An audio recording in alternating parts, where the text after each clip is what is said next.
දහම් පාසල් අවසාන විභාගයේ බුද්ධ චරිතය පොතේ පළවෙනි පාඩම් පිළිබඳව කරන සාකච්ඡාව සමගයි අපි සම්බන්ධ වෙමින් සිටින්නේ. පළවෙනි කොටසේ සඳහන් වෙන මාතෘකා හතරෙන් පළවෙනි මාතෘකාවේ දෙවැනි කොටස සාකච්ඡා කරන්න බලාපොරොත්තු වෙනවා සමාජ විෂමතා පිළිබඳව. සමාජ ප්‍රභවය පිළිබඳව ಭಾರತೀಯ සමාජ පසුබිම කියන මාතෘකාව යටතේ අපි සාකච්ඡා කළා. මේ පාඩමේදී අපි සාකච්ඡා කරන්නට බලාපොරොත්තු වෙන්නේ සමාජ විෂමතා කියන ඒකකය පිළිබඳව. අපි ටිකක් අවධානය යොමු කරලා බලමු ඊට කලින් වර්ෂවල පැවතුණු විභාගවලදී කොහොමද මේ සමාජ විෂමතා කියන පාඩමට අදාළ ප්‍රශ්න ඔබෙන් විමසලා තියෙන්නේ කියලා. දහම් පාසල් අවසාන සහතික පත්‍ර විභාගයේ 2015 වර්ෂයේ බුද්ධ චරිතයේ ප්‍රශ්න පත්‍රය. මෙම ප්‍රශ්න පත්‍රය යටතේ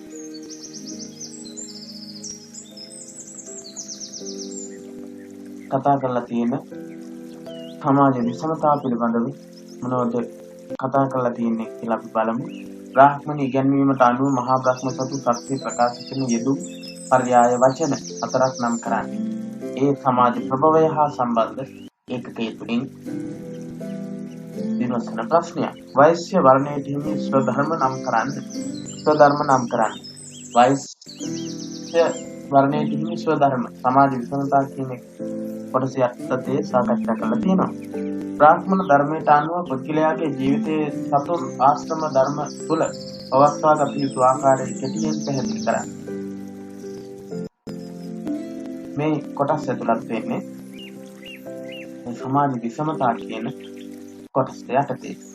ඊට පස්සේ බලමු 2017 වර්ෂයේ කොහොමද මේ සමාජ විෂමතා කියන මාතෘකාව යටතේ තියෙන තොරතුරු වලින් අපේ ප්‍රශ්න පත්‍ර වලට විස්තර සපයන්නට පිළිතුරු සපයන්නට සිද්ධ වෙන්නේ කියලා. බ්‍රාහ්මණ වර්ණයට හිමි ස්වධර්ම හතරක් ක්‍රියා දක්වන. ඒ විදිහට අහලා තියෙනවා.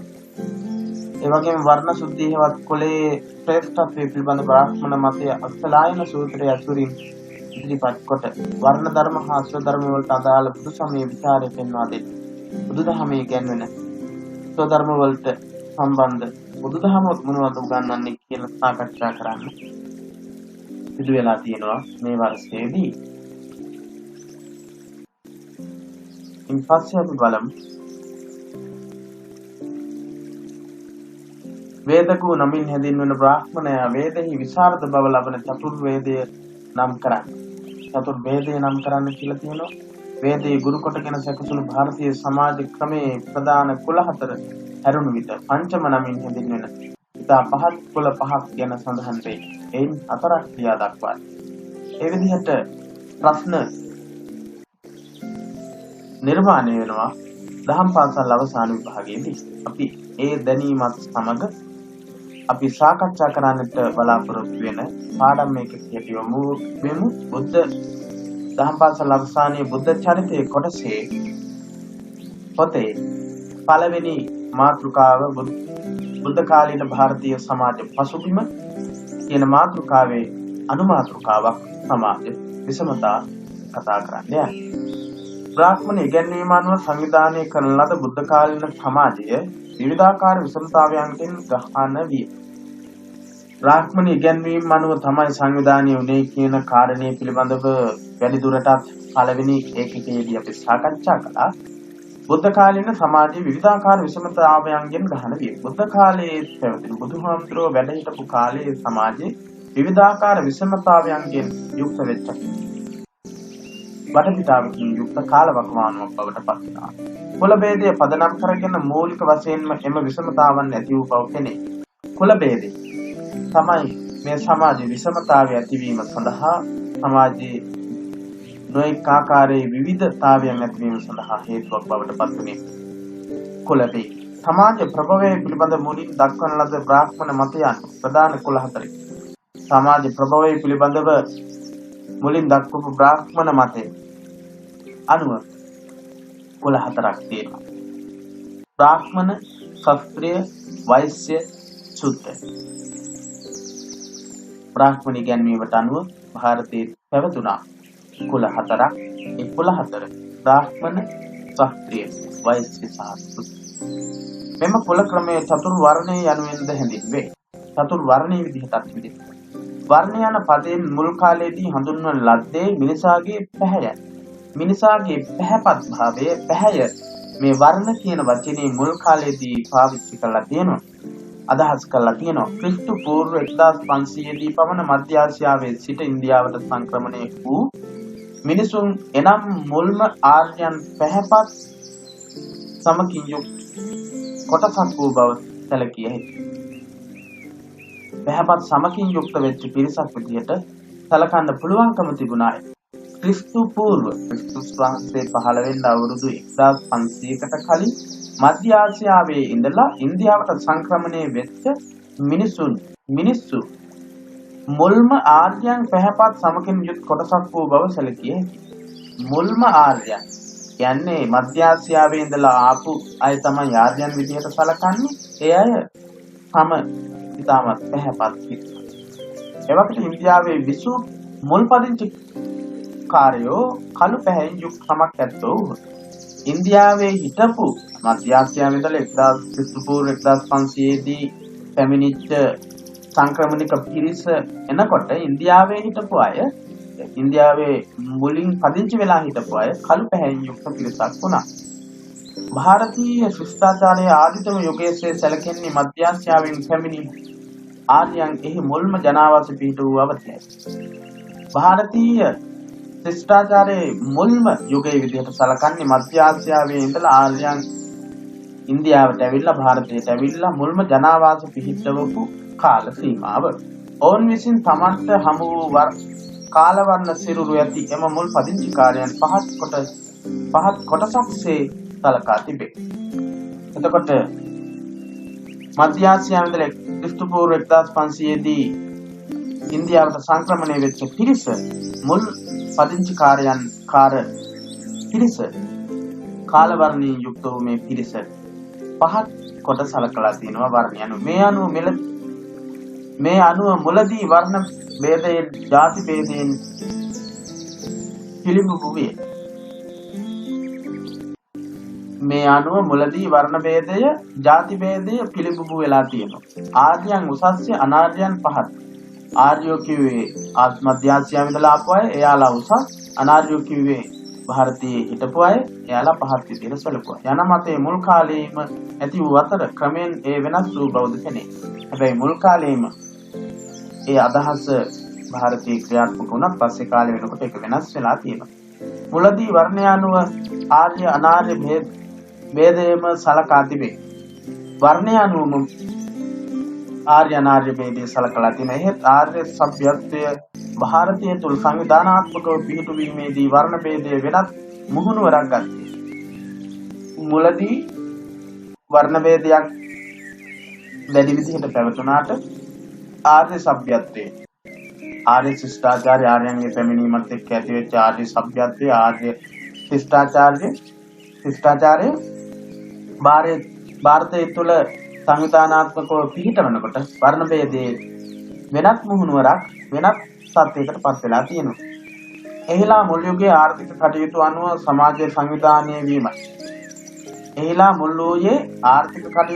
සමාජයේ සංවිධානය වීමයි. එතකොට ආර්ථික කටයුතු අනුව සමාජයේ සංවිධානය වීම, සමාජයේ නිර්මාණය වීම මේ තමයි විදිහට සලකන්න පුළුවන්. වර්ණ ભેදය අනුව ආර්ය අනාර්ය කියන ભેදයකින් මුල් කාලේ ආරම්භ වුණත් පස්සේ කාලේදී ආර්ථිකය පදනම් කරගෙන සමාජයේ සංවිධානය වෙනවා. කුල ભેදය ඇති වෙනවා. කුල ભેදයට ඊට පස්සේ බලපාන කාරණේ බවට පත් වුණේ ආර්ථික කටයුතු. කුලය අනුව මිනිසාගේ උසස් බව පහත් බව තීරණය කරන ලදී. උසස් බව නැත්නම් පහත් බව තීරණය කළේ මිනිසාගේ උසස් බව පහත් බව තීරණය කරන ලදී. මොකක් අනුවද? කුලය අනුව. කොලේ උපතින්ම හිමිවන්නේ. කොලේ කියන්නේ උපතින්ම හිමි වෙන එකක්. උසස් යයි සම්මත කොළවල උපන් මිනිස්සු සමාජයේ වැඩි වරප්‍රසාද හිමි කරගත්තෝය. උසස් කොළ කියලා පිළිගත්ත කොළවල ඉපදිච්ච අය සමාජයේ වැඩිපුර වරප්‍රසාද හිමි කරගත්තයි. පහත් යයි සම්මතු කොළවල ජනයාට ඇතැම් විට මූලික මිනිස් අයිතිවාසිකම් පවා හිමි. මූලික මිනිස් අයිතිවාසිකමක්වත් තිබුණේ නැහැ පහත් කොළවල හිටපු අයට. සමාජයේ උසස්ම ස්ථානීය හිමි වූයේ බ්‍රාහ්මණ කුලයටයි. කුල හතරක් ಭಾರತೀಯ සමාජයේ තිබ්බා කියලා කිව්වා. ඒ කුල හතරෙන් උසස්ම කුලයේ විදිහට සැලකුවේ. ඒ වගේම උසස්ම වරප්‍රසාද හිමි වෙලා තියෙන බ්‍රාහ්මණ කුලය. ඔව් වරප්‍රසාද ලත් පරම පූජනීය පුද්ගලයෝ වූ පරම පූජනීය තත්වයට පත්වෙච්ච පුද්ගලයෝ බවට පත් වෙනවා මේ බ්‍රාහ්මණ පිරිස. සමාජ නියමුවන් ලෙස පෙනී සිටියේ ඔවුන්මයි. මෙයාලා තමයි සමාජයේ මෙහෙයවන පිරිස බවට පත් වුනේ. පූජකයෙකු වීමට වෙනත්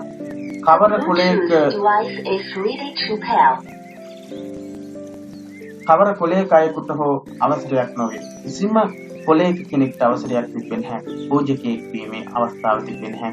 බ්‍රාහ්මණ කුලයේ හැරෙන්න. එම වරප්‍රසාදයේ මුළුමනින්ම බමුණන් සතු අතර සසු කුලවල ජනයා තමන්ට අවනත කර ගැනීමට ඕන් විසින් ඒ අවස්ථාවක් කරගන්නා ලද. එතකොට කිසිම වරප්‍රසාදයක් අනිත් කුලවල අයට ලැබිලා තිබුණේ නැහැ. බමුණන් සතු වෙච්ච ඒ වරප්‍රසාද අනිත් කුලවල අයට ලැබෙනවට කිසිම විදිහකින් කැමැත්තක් ඒ වගේම අවස්ථාවක් ලැබෙන අවස්ථාවක් උදා කළ දුන්නේ නැහැ. සර්ව බලධාරී වූ සියල්ලට අධිපති වූ මහා බ්‍රහ්මයාගේ නියෝජිතයන් ලෙස ඔවුහු ක්‍රියා කළොත්. සර්ව බලධාරී වූ සියල්ලටම අධිපති මහා බ්‍රහ්මයාගේ නියෝජිතයන් විදිහටයි මේ බ්‍රාහ්මණ පිරිස හඳුන්වාගෙන තියෙන්නේ. සමාජයේ ජීවත් වූ උගත් පිරිස වූයේද බමුණන්ය. සමාජයේ ජීවත් වෙච්ච උගත් පිරිස වුණේ බමුණු. ඔව් රාජ්‍ය අනුශාසකයෝද වූහ.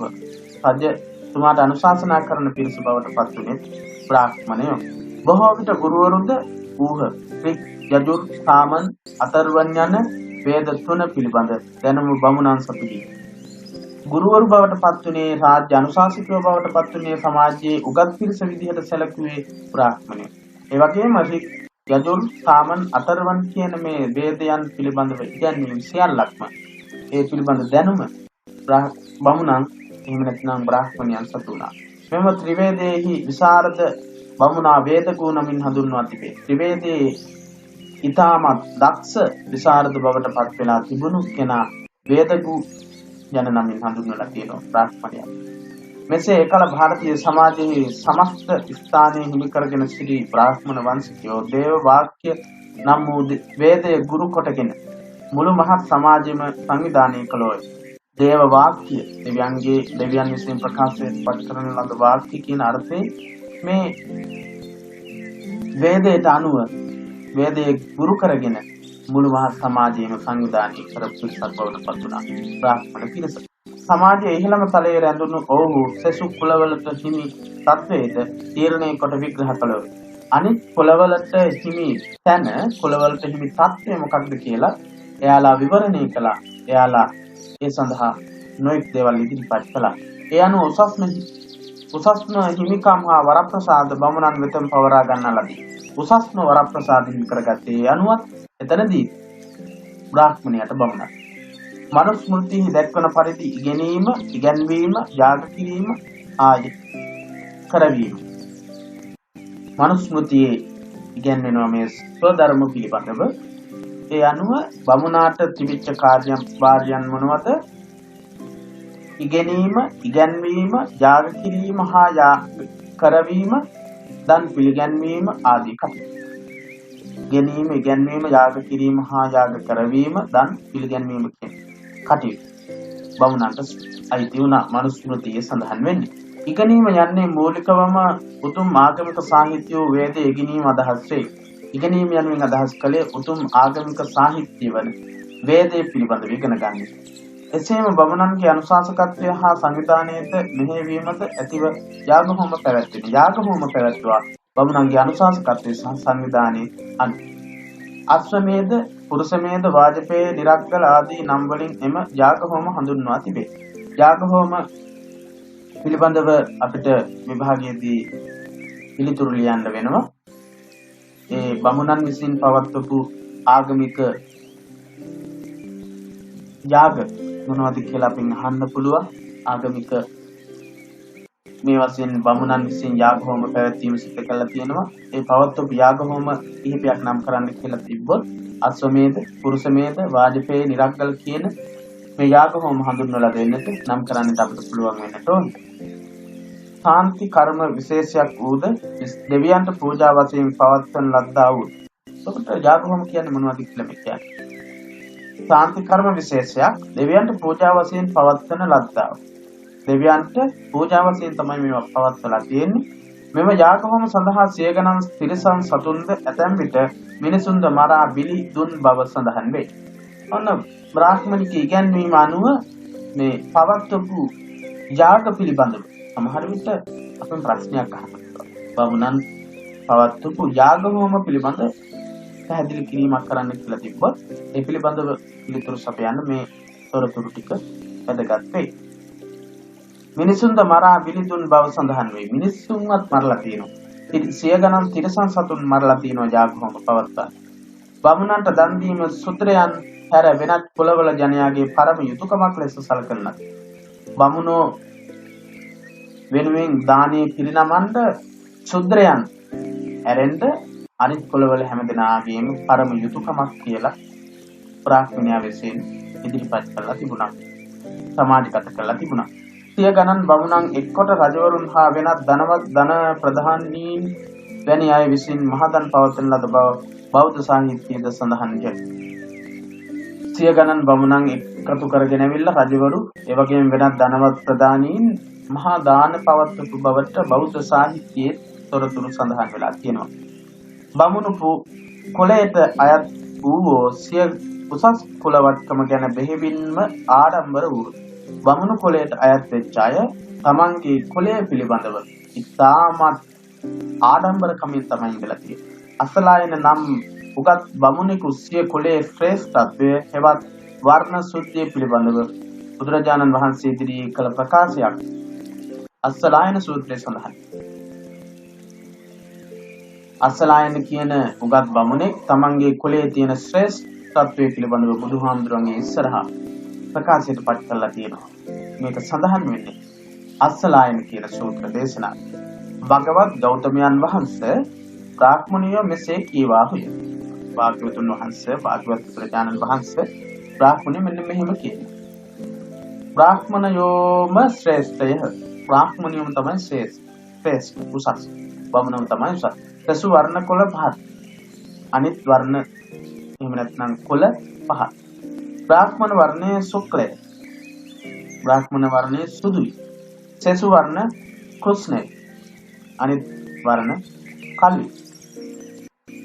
බ්‍රාහ්මණයෝම පරම පවිත්‍ර වේ. බ්‍රාහ්මණයෝම ඊටමත් පවිත්‍රයෙන් යුක්තයි. පවිත්‍රයෙන් යුක්තයි. සෙසු වර්ණ එසේ නොවේ. අනිත් වර්ණ නෙවෙයි. ශාස්ත්‍රීය වෛශ්‍ය සූත්‍ර කියන වර්ණ ඒ විදිහට කිරිසිදු පරම පවිත්‍ර නැහැ.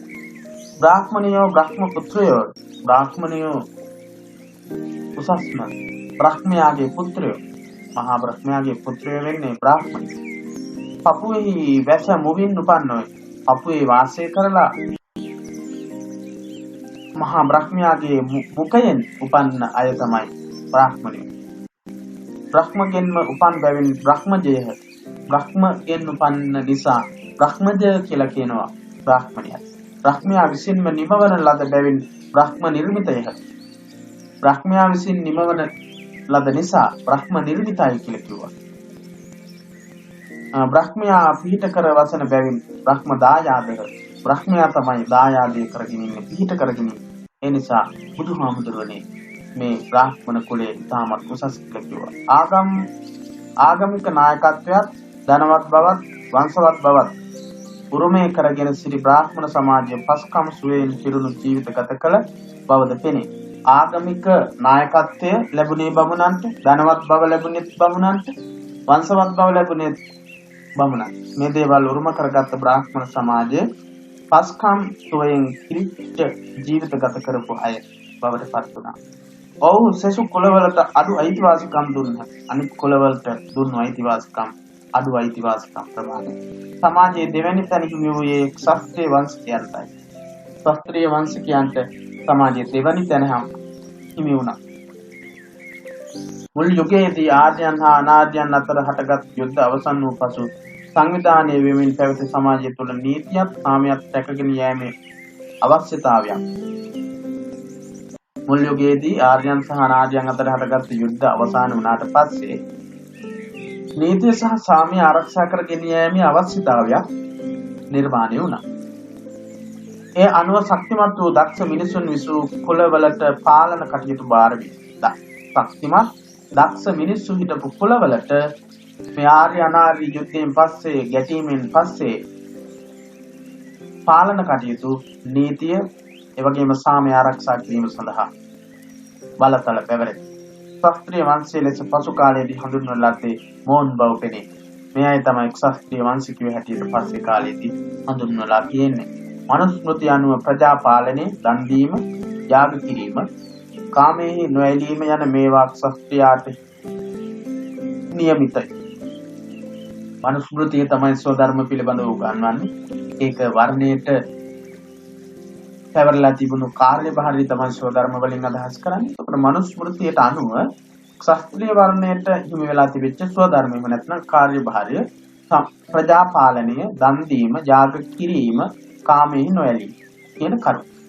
යන මේවා ක්ෂත්‍රියාට නියමිතයි. ක්ෂත්‍රිය වංශිකයෝ මූලික වශයෙන්ම පාලක පන්තියට අයත් වූ ක්ෂත්‍රිය වංශිකයෝ පාලක පන්තියට තමයි අයිති වුනේ. නීති අනපනත් පැනවීම, ඒවා ක්‍රියාවට නැංවීම, නීති අනපනත් ඉක්මවන්නුන්ට දඬුවම් දීම, රාජ සේවයේ ඔවුන් විසින් කරන ලද කටයුතු සමහරයි.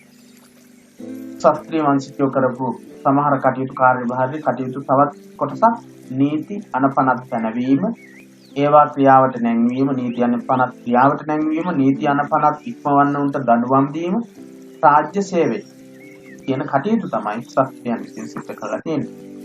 සමාජයේ ඉහළම පන්ති දෙක වූයේ බ්‍රාහ්මණයන් හා ක්ෂත්‍රියන්ද වූ බැවින් දෙපක්ෂයේ අතර එක්තරා තරඟකාරීත්වයක් පැවති බව පෙනේ. එක්තරා තරඟකාරී බවක් පේන්න තිබිලා තියෙනවා.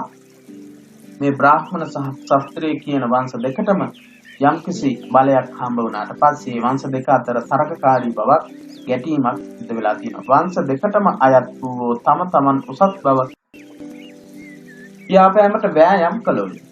තම තමන් උසස් බව ප්‍රකාශ කරන්න බ්‍රාහ්මණ වර්ණය සහ බ්‍රාහ්මණ කුලය සහ ක්ෂත්‍රිය කුලය බොහෝ වෙලාවලදී උත්සාහ කරලා තියෙනවා. බමුණෝ ක්ෂත්‍රියන්ට යටපත් කොට තමන්ම කැපී පෙනෙන්නට උත්සාහ කළා. බමුණෝ ක්ෂත්‍රියන් යටපත් කොට තමන්ම කැපී පෙනෙන්නට උත්සාහ ගත්තා. බමුණෝ ක්ෂත්‍රියන්ව යටපත් කරලා තමන්ගේම කුලය උසස් බවට සමාජය තුළ හේතු ගන්නවන්න උත්සාහ කළා තියෙනවා. සමාජයේ තුන්වෙනි ස්ථානයේ හිමි වූයේ වෛශ්‍යයන්ටයි. ආර්යයන්ගේ මුල් සමාජ සංවිධානය තුළ කෘෂිකර්මයේ වෙළඳාම, සත්ව පාලනය වැනි ආර්ථික අංශෙහි නිෂ්පාදන හා බෙදා හැරීම පිළිබඳ කටයුතු වල නිරත වූවන් වෛශ්‍ය නාමයෙන් සලකන ලද බව පෙනේ. එතකොට සමාජයේ තුන්වෙනි ස්ථානයේ හම්බ වුණේ වෛශ්‍යයන්ට. ආර්යයන්ගේ මුල් සමාජ සංවිධානය තුළ කෘෂිකර්මයේ වෙළඳාම, සත්ව පාලනය වැනි ආර්ථික අංශය නිෂ්පාදන හා බෙදා හැරීම පිළිබඳ කටයුතු වල නිරත වූවන් වෛශ්‍ය නාමයෙන් සලකන ලද බව. එතකොට වෛශ්‍යයන් විසින් සිද්ධ කරලා තියෙන්නේ මොනවද? කෘෂිකර්මයේ වෙළඳාම, සත්ව පාලනය කියන ආර්ථික අංශයේ නිෂ්පාදන හා බෙදා හැරීම පිළිබඳ කටයුතු සිද්ධ කරන්නේ වෛශ්‍ය වර්ගය, වෛශ්‍ය කුලයේ අය. මනුස්මෘතිය අනුව සත්ව පාලනය, දානය, යාග කිරීම, ඉගෙනීම හා ගොවිතැන් කිරීමද වෛශ්‍යයාට අයත් යුතුකම් වේ. මනුස්මෘතියේ ගන්වන විදිහට ස්වධර්ම විදිහට මොනවද සඳහන් වෙන්නේ? වෛශ්‍යයා විසින් සිද්ධ කරන්නට ඕනි සත්ව පාලනය, දානය, යාග කිරීම, දානය කියේ දන් දීම, යාග කිරීම, ඉගෙනීම හා ගොවිතැන් කිරීම වෛශ්‍යයාට හිමි වෙලා තිබෙච්ච කාර්යභාරය. සමාජයේ සිව්වැනි ස්ථානයේ හිමි වූයේ ශූද්‍රයන්ටයි. ශූද්‍රයන්ට තමයි හතරවෙනි ස්ථානය හම්බ වුනේ. ඔවුන් චතුර්වර්ණයෙහි පහත්ම පිරිස ලෙස සැලකන ලද. චතුර්වර්ණය පහත්ම කුලයේ විදිහට සැලකුවේ ශූද්‍රයන්. උසස්යයි සමතු මුලින් දක්වන ලද කුල තුනටම මෙහෙකාරකම් කිරීම ඔවුන්ගේ උරුමය වේ. බ්‍රාහ්මණ ක්ෂත්‍රිය වෛශ්‍ය කියන මේ කුල තුනටම බැලමෙහෙරකම් කරන එක තමයි ශුද්‍රයන්ට හිමි වෙලා තිබිච්ච උරුමයේ බවට පත් වෙන්නේ. බ්‍රාහ්මණයා විසින් ශුද්‍රයාට නියම කරන ලද එකම කාර්යය ත්‍රිවිධ වර්ණයන්ට දාසකම් කිරීම යයි මනුස්මෘතියේ සඳහන් වේ. මනුස්මෘතියේ සඳහන් වෙනවා ශුද්‍රයාට නියම කරපු කාර්ය ත්‍රිවිධ වර්ණයට දාසකම් කිරීම.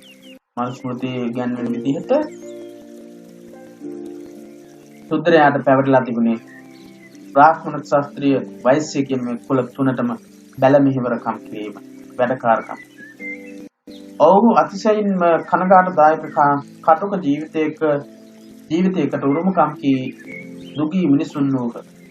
කටුක ජීවිතයකට උරුමකම් කියපු දුකී දුප්පත් මිනිස්සු බවට පත් වුණා මේ ශුද්‍ර කුලයේ අය. ඔවුන්ට මූලික මිනිස් අයිතිවාසිකම් පවා අහිමි වූ බව පෙනේ. මූලික මිනිස් අයිතිවාසිකම් පවා අහිමි වෙලා තිබුණා. ධනවත් වංශවත් කුලවල ජනයාගේ පාරම්පරික මිනිකරුවෙකු ලෙස මුළු ජීවිතයම ගත කිරීමට ශුද්‍රයාට සිදු වූයේ. පාරම්පරික පරම්පරාවෙන් පරම්පරාවට මෙහිකාරකම් කරන පිරිසක් බවට පත් වෙන්න සිද්ධ වුණා ශුද්‍රයාට අනිත් කුලවල. ඔවුන්ට ආගමික අයිතිවාසිකම් හිමි නොවි. ආගමික අයිතිවාසිකමක් තිබුණේ නැහැ. යාග කරවීමට ඒවාට සහභාගී වීම තහනම් වී යාග කරවන්නත් ඒවට සහභාගී වෙන්නත් බැහැ තහනම් ශුද්‍ර කුලයේ අයට. ආගමික පාඨ ගායනය කිරීමට හෝ සවන් දීමටද ආගමික කටයුතු වලට සම්බන්ධ වීමටද තහනම්. ශුද්‍රයෙකු වේද පාඨයක් ගායනා කළහොත් හෝ ශ්‍රවණය කළහොත් ඉතා දරුණු අමානුෂික දඬුවම් විඳීමට ඔහුට සිදුවේ. ශුද්‍රයෙක් වේද පාඨයක් ගායනා කළොත් එහෙම නැත්නම් ඇහුවොත් දරුණු අමානුෂීය දඬුවම් ලබන්න සිද්ධ වෙලා තියෙනවා. බොහෝ ශුද්‍රයන්ගේ ස්වාමිවරුන් විසින් විකිණිය හැකි මිලදී අනුන්ට ලබාගත හැකි තත්වයක පසු වූහ. ස්වාමිවරුන්ට අයිතිකාරයන්ට ඒ දාස කම් කරපු අයව ශුද්‍ර කුලයේ අයව විකුණන්න තරම් තත්වයක් විකුණන්න පුළුවන් තරම් විදිහේ තත්වයක් ಭಾರತೀಯ සමාජයේ නිර්මාණය වෙලා තිබ්බා. සිය ජීවිතය පිළිබඳව ස්වාධීනව පෞද්ගලික තීරණ ගැනීමට ශුද්‍රයන්ට ඉඩක් නොවූයේ. ස්වාධීනව පෞද්ගලිකව තීරණ ගන්න කිසිම ඉඩක් ශුද්‍ර කුලයේ අයට තිබුණේ නැහැ. විවිධාකාර වූ වහල් සේවාවන්හිද කසල සෝදනයේ වැනි රැකියාවලද ඔවුහු නිරත වූහ. විවිධාකාර වූ වහල් සේවාවන් වල ඒ වගේම කසල සෝදනයේ මේ ශුද්‍ර කුලයේ අය ජීවත් වුණා. රාජ්‍ය පාලනය හා ඊට සම්බන්ධ වූ කිසිදු කටයුත්තකට කවර ආකාරයකින් හෝ සම්බන්ධ වීමට ශුද්‍රයාට ඉඩක් ලැබුණේ නැත. රාජ්‍ය පාලනයට සම්බන්ධ කිසිම දෙයකට සම්බන්ධ වෙන්න ආගමිකමය වශයෙන් උත් ඒ වගේම දේශපාලනිකමය වශයෙන් උත් ශුද්‍රයාට අවස්ථාවක් තිබෙන්නේ නැහැ. ආගමික අතිනුත් සමාජය අතිනුත් පහළ මට්ටමකට දාලා තිබුණා. ඒ වගේම ආගමික අතිනුත් එහෙමයි. ඒ වගේම දේශපාලනික අතිනුත් ශුද්‍රයාට තාමත් පහළ සැලකිල්ලක් තමයි. පහත් සැලකිල්ලක් තමයි. ඔව් නිරතුරු අනුන් විසින් පාලනය වනු ලැබුව අනුන් විසින් තමයි පාලනය කළේ මේ ශුද්‍ර කුලයේ අය. තමන් කැමති රැකියාවක් කිරීම, පෞද්ගලිකව ධනෙ රැස්කොට පරිහරණය කිරීම වැනි ආර්ථික වශයෙන් ස්වාධීනව ක්‍රියා කිරීමේ අවස්ථාවක් ශුද්‍රයන්ට තහනම් වූයේය. ආර්ථිකමය වශයෙන් මිල මුදල් හරියම්බ කරගෙන තමන්ට සුදුසු රැකියාවක නිරත වෙලා එහෙම කටයුතු කිරීමේ ආර්ථිකමය තත්ත්වයකුණු ශුද්‍රයාට නිදහසක් තිබෙන්නේ නැහැ. ඒ පීඩාවකට පත් වෙලා ඉන්නේ. සමාජයේ වෙනත් කුලවලට අයත් මිනිසුන් හා සමව හැසිරීමට ඉඩක් නොලැබුණි.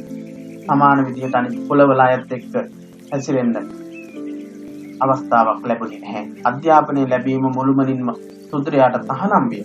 ශුද්‍රයාට ඉගෙන ගැනීම අධ්‍යාපනයේ පැත්තෙනුත් නිදහසක් තිබෙන්නේ නැහැ. ආගමික නිදහස මෙන්ම අධිකරණයේ ඉදිරියට යාමේ නිදහසද ඕනට නොලැබිනි. ආගමික නිදහස වගේම තමයි අධිකරණයේ ඉදිරියට යෑමේ නිදහසත් මේ ශුද්‍ර කුලයේ අයට තිබුණේ නැහැ. මෙසේ සමාජ බෙදීම මුල් කරගෙන පහත්ය සම්මතව සිටි ශුද්‍රයන්ට සිදු වූයේ හැම අතින්ම බලවත් අසාධාරණයක් සිදු වෙනවා ශුද්‍රයන්. අධිකරණයේ ඉදිරියට යෑමේ හැකියාවවත් අධ්‍යාපනික දේවල් අධ්‍යාපනය ලැබීමටවත් දේශපාලනික කිසිදු දෙයකට සම්බන්ධ වෙන්නවත් ආගමික ඉගැන්වීම් හා සම්බන්ධ වෙන්නටවත් අවස්ථාවක් උදා වෙලා තිබෙන්නේ නැහැ. පහත දක්වන ලද ප්‍රධාන කුල ඉහත දක්වන ලද ප්‍රධාන කුල හතර හැරුණු විට ඉතාමත් පහත් යයි සලකන ලද පංචමයෝද ಭಾರತೀಯ සමාජයේ විසූ. ශුද්‍ර කුලයේ පිළිබඳවයි අපි කතා කළේ. ඊට පස්සේ තවත් පහත් කුල පහක් පිළිබඳව පංචමයෝ කියලා ಭಾರತೀಯ තවත් සමාජ විෂමතාවයක් පැවතුණා. පස්වෙනි තැනට ගැනුණු බැවින් පංචම නමින් හඳුන්වන ලද එවැනි කුල පහක් ගැන සඳහන් වේ. පස්වෙනියට ගත්ත නිසා මේවට පංචම කියලා කියනවා. මේ කුල පහක් තියෙනවා. වේන, කුළුපොතුකාරයෝ, නේසාද, වැද්දෝ, පුක්කුස, කසල සෝදකයෝ, චණ්ඩාල, සැඩොල්ලු, රතකාරරිය තනන්නෝ යනුවෙන් වුන් හැටි. එතකොට පංචම කුලයේ නම් කරන්න කියලා අපිට විභාගයේදී අහුවොත් එහෙම ಭಾರತೀಯ සමාජ විෂමතාවය කියන මේ ಭಾರತೀಯ සමාජ විෂමතාවය කියන ඒකකයට අදාළ ප්‍රශ්න අහන බුද්ධ චරිතයේ ප්‍රශ්න පත්‍රයේ පළවෙනි කොටසේදී අපිට කියන්න වෙනවා වේන එහෙම නැත්නම් කුළු පොතුකාරයෝ ඒක කුලයක්, නේසාද කියන්නේ වැද්දෝ ඒක කුලයක්, උක්කුස කිව්වේ කසල සෝදකයෝ, චණ්ඩාල කිව්වේ සැඩොල්ලු, රතකාර කියන්නේ රියතනන්නෝ. ඒ විදිහට කුල පහක් තිබුණා. පංචම කුලයේ විදිහට තමයි මේ කුල හඳුන්වන්නේ යෙදුනේ. පංචමයනට අවම මිනිස් උරුමය පවා අහිමි විය. අවම මිනිස් උරුමය මිනිස්සුන්ට තියෙන අයිතිවත් තිබෙන්නේ. ඔව්හු සුද්‍රයන්ටත් වඩා පීඩිත වසරණව අතිශයින්ම කටුක ජීවිත ගත කළේ. අතිශයින්ම සුද්‍ර අයටත් වඩා සුද්‍ර කුලයේ අයටත් වඩා පීඩිත තත්ත්වයට පත් වෙලා හිටිය මේ පංචම කුලයේ අය. ආගමික අධ්‍යාපන අධිකරණයේ ආර්ථික හා සමාජික යනාදී හැම අංශයකින්ම අහිමි කරන ලද අයිතිවාසිකම් ඇති පංචමයෝ ඇතැම් විට උඩුකය ඇඳුමක් ඇඳීමට පවා අවසරයක් නොලැබුවා. මේ පංචම කුලයේ අයට උඩුකයට ඇඳුමක්වත් අඳින්න නිදහසක් දීලා තිබෙන්නේ නැහැ. මේ බ්‍රාහ්මණික සමාජ වර්ගීකරණයට අනුව ಭಾರತೀಯ මිනිස් ජීවිතයේ සංවිධානය වී පැවතිය මෙම කුල ක්‍රමයේ හෙවත් චතුරු වර්ණය අනුවයි. ಭಾರತೀಯ මිනිස් ජීවිතයේ සංවිධානය වෙලා තිබෙන්නේ මේ කුල ක්‍රමයට අනුව. අධ්‍යාපනයේද ඒ අනුවම සකස් වේ. අධ්‍යාපනයත් මේ කුල ක්‍රමයට අනුව තමයි සකස් වෙලා තියෙන්නේ. ආර්ථිකයේද එයින්ම සංවිධානය විය.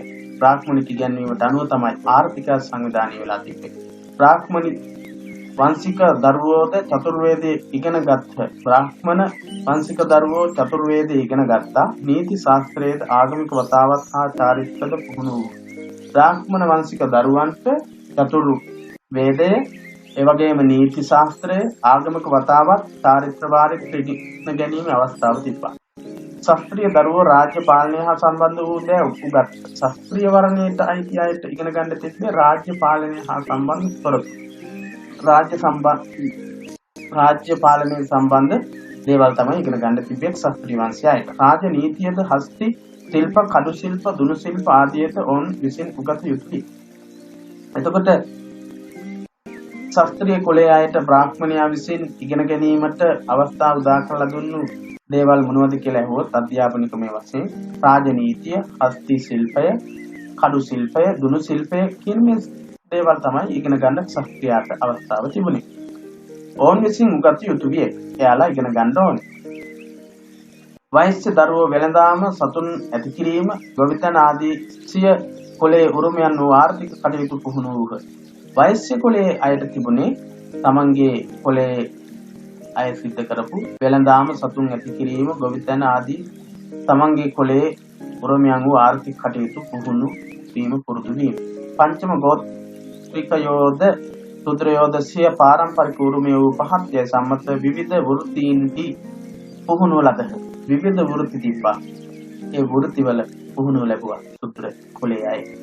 ඒ අනුව පූජක ආචාර්යවරුද පාලකයෝද නිෂ්පාදනය හා බෙදා හැරීම කරන්නෝද වහල් දාසකම් කරුවෝද එකල සමාජයට අයත් වූහ. ඒ අනුව සමාජ විෂමතාවය කියන මාතෘකාව යටතේ අපි දකින්න ලැබෙන සමාජ කොටස් මොනවද?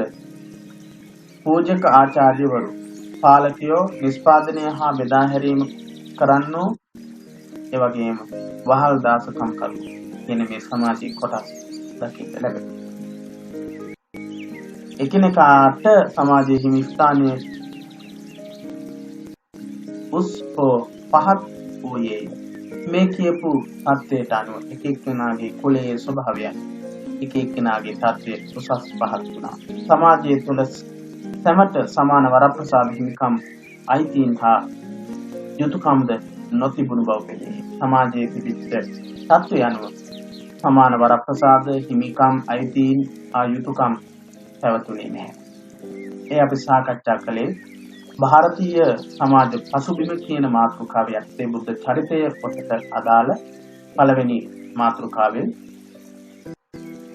දෙවැනි කොටස සමාජ විෂමතා කියන කොටස ඊළඟ කොටසේදී අපි සාකච්ඡා කරන්න බලාපොරොත්තු වෙනවා ආශ්‍රම ධර්ම ඒ වගේම කාන්තා සමාජයේ එහෙම නැත්නම් කාන්තාවට බ්‍රාහ්මණික ඉගැන්වීම තුළ ලැබී තිබුණු තත්ත්වය මොකක්ද කියන කාරණේ පිළිබඳවත් සාකච්ඡා කරන්නට බලාපොරොත්තු වෙනවා තුන්වෙනි කොටසේදී ආශ්‍රම ධර්ම සහ කාන්තා සමාජයේ ಭಾರತೀಯ සමාජය තුළ කොහොමද ක්‍රියාත්මක වුනේ කාරණේ පිළිබඳව. එසේනම් මේ පාඩමෙන් හමු වෙන බලාපොරොත්තු වෙයි අපි ඔබෙන් සමුගන්නවා අපි මේ සාකච්ඡා කළේ දහම් පාසල් අවසාන විභාගයේ බුද්ධ චරිතයේ පොතේ පළවෙනි පාඩමේ දෙවෙනි කොටස සමාජ විෂමතා පිළිබඳව. ඔබ හැම දිනකටම පෙරවන් කරගන්න.